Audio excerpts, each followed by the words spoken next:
बिहार विधानसभा चुनाव जैसे जैसे नजदीक आ रहा है वैसे वैसे सियासी माहौल में हलचल तेज होती जा रही है और हर दल अपनी अपनी तैयारियों में भी अंतिम रूप देने में जुट चुका है। इस बार महागठबंधन के नेताओं का सबसे बड़ा ध्यान सीट बंटवारे पर है, क्योंकि अगर यह मसला सही तरीके से सुलझ गया तो चुनावी लड़ाई में विपक्ष गठबंधन एकजुट होकर उतर पाएगा और एनडीए को सीधे टक्कर दे सकेगा।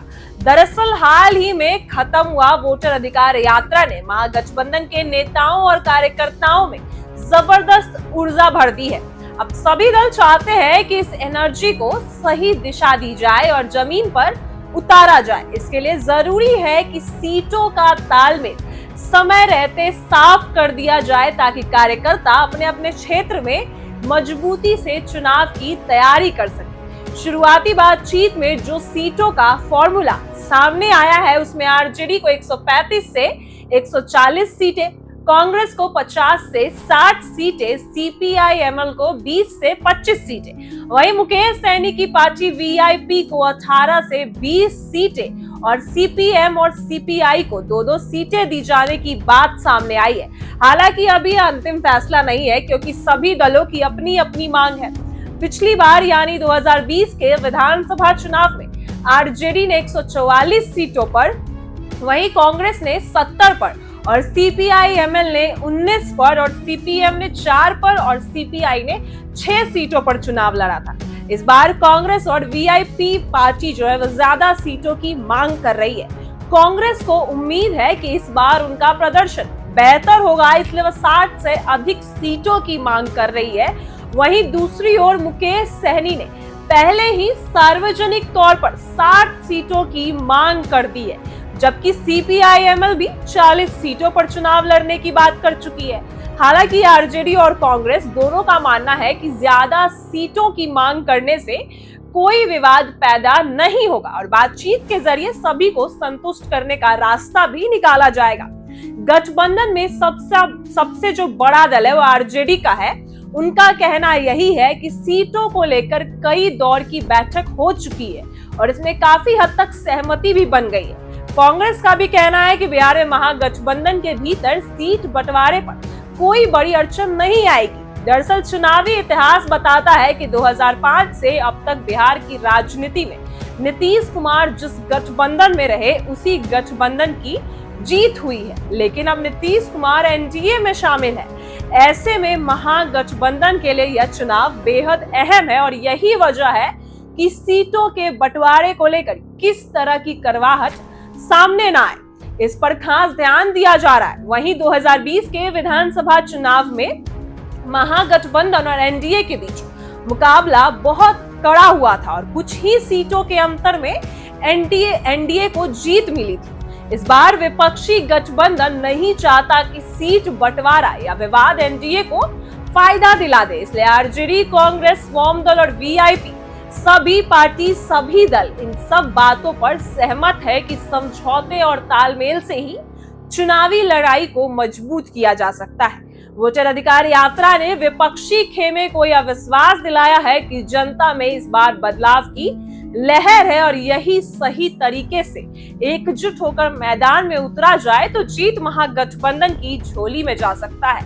यही वजह है कि इस बार सभी का फोकस सीट बंटवारे को जल्द से जल्द अंतिम रूप देने पर है ताकि चुनाव प्रचार की शुरुआत में ही महागठबंधन जनता के बीच एकता और मजबूती का संदेश दे सके। नेताओं का भी यही मानना है कि अगर समय रहते तालमेल हो गया तो उम्मीदवारों को अपने क्षेत्र में ज्यादा मौका मिलेगा, जनता से जुड़ने का पर्याप्त समय भी मिलेगा और इससे महागठबंधन की जीत की संभावना काफी बढ़ जाएगी। कुल मिलाकर कहा जा सकता है कि इस बार का चुनाव सिर्फ नीतियों और मुद्दों का नहीं है बल्कि गठबंधन की एकजुटता और सीट बंटवारे की साझेदारी का भी इम्तिहान होगा। अब आगे क्या कुछ होगा हम आपको बताएंगे, लेकिन सबसे बड़ी बात यही है कि जो महागठबंधन में सीट बंटवारे को लेकर क्या कुछ होने वाला है, क्योंकि मुकेश सहनी और कांग्रेस की और जो सीपीआई-एमएल है उनकी मांगे तो ज्यादा हैं लेकिन उनको सीटें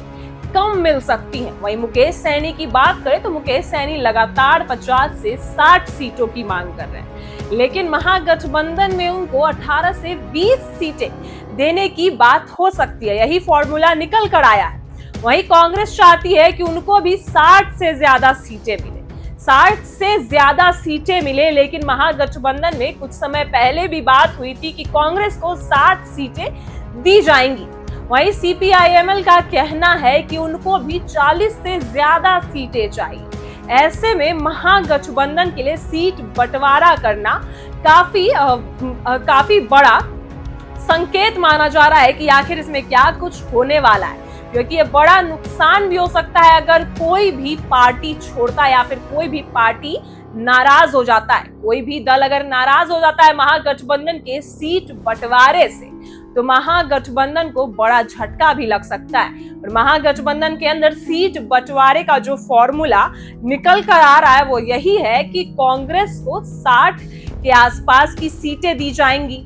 वहीं मुकेश सहनी को जो सीटें मिलेंगी वो 18 से 20 सीटें मिल सकती है और आरजेडी 140 तक की सीटों पर चुनाव लड़ सकती है। अब आगे क्या कुछ होने वाला है, क्योंकि सीट बंटवारा विधानसभा चुनाव से पहले सीट बंटवारा एक अहम मुद्दा माना जाता है, क्योंकि सीट बंटवारा होते ही महागठबंधन या कोई भी दल, कोई भी पार्टी अपनी मजबूती को और अच्छे से निखार सकती है। क्योंकि महागठबंधन में अगर सीट बंटवारा हो जाता है तो अपने अपने दल के नेता सब अपनी जनता से जुड़ाव कर सकते हैं, जनता से बात कर सकते हैं, जिससे महागठबंधन की जीत और पक्की हो जाएगी।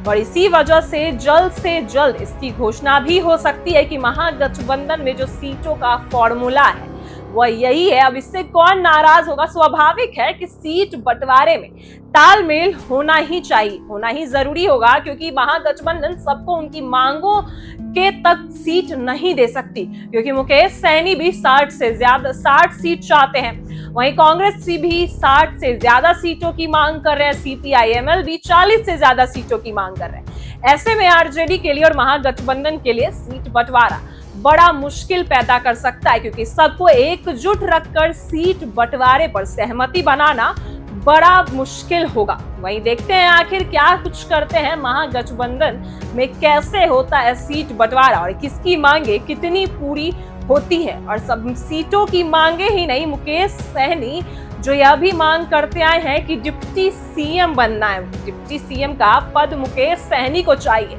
तो यह भी मांगे तेजस्वी यादव पूरी कर पाते हैं या नहीं, ये कुछ दिनों में आपको बताएंगे, क्योंकि इसकी स्पष्ट घोषणा कुछ दिनों में हो जाएगी। विधानसभा चुनाव नजदीक है और ऐसे में सीट बंटवारा बड़ा अहम मुद्दा माना जा रहा है और कुछ दिनों में इसकी घोषणा भी कर दी जाएगी। फिलहाल ऐसी ही वीडियो के लिए बने रहे हमारे साथ। आप देख रहे हैं इनसाइडर लाइव।